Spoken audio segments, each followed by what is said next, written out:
एक व्यक्ति को रास्ते में यमराज मिल गए। वह व्यक्ति उन्हें पहचान नहीं सका। यमराज ने पीने के लिए व्यक्ति से पानी मांगा। उस व्यक्ति ने बिना कोई प्रश्न किए झट से अपनी थैली से पानी निकाला और उन्हें दे दिया।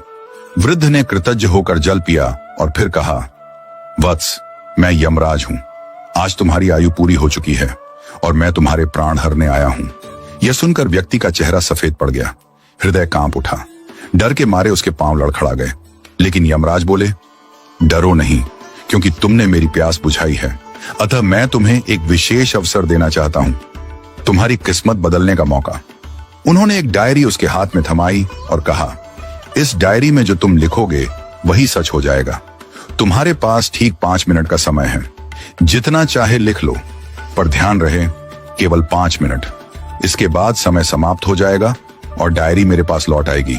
व्यक्ति का भय थोड़ा कम हुआ। वह सोचने लगा, अब तो मेरी किस्मत मेरे हाथ में है, मैं सब कुछ बदल सकता हूं।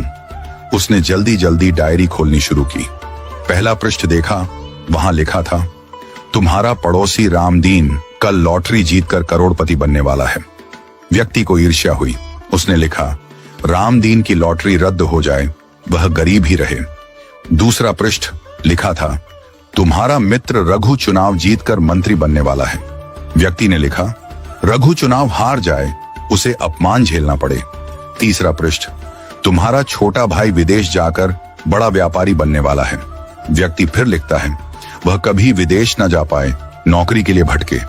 इस प्रकार वह एक एक कर पृष्ठ पलटता रहा और हर पन्ने पर दूसरों की खुशियां मिटाने लगा। उसका मन ईर्ष्या और द्वेष से भर गया था। अंत में उसने डायरी का अंतिम पृष्ठ खोला।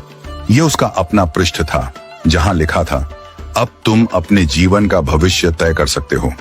वह मुस्कुराया, पेन उठाया, लेकिन तभी एक ठंडी सी आवाज आई, वत्स, तुम्हारा 5 मिनट का समय समाप्त हो चुका है।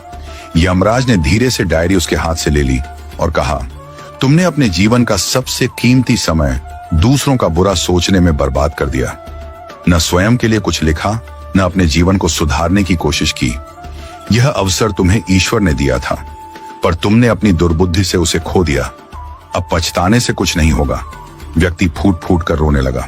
हे यमराज, एक मौका और दीजिए, बस एक बार। यमराज शांत स्वर में बोले, वत्स, समय और अवसर दोनों यदि एक बार निकल जाएं, तो फिर लौट कर नहीं आते। यही सत्य है, यही धर्म है। और फिर यमराज अदृश्य हो गए। समय अनमोल है, इसे सोच समझकर उपयोग करो। ईर्ष्या और द्वेष जीवन को नष्ट कर देते हैं। यदि ईश्वर तुम्हें कोई शक्ति या अवसर देता है, तो उसका उपयोग अपने और दूसरों के कल्याण के लिए करो।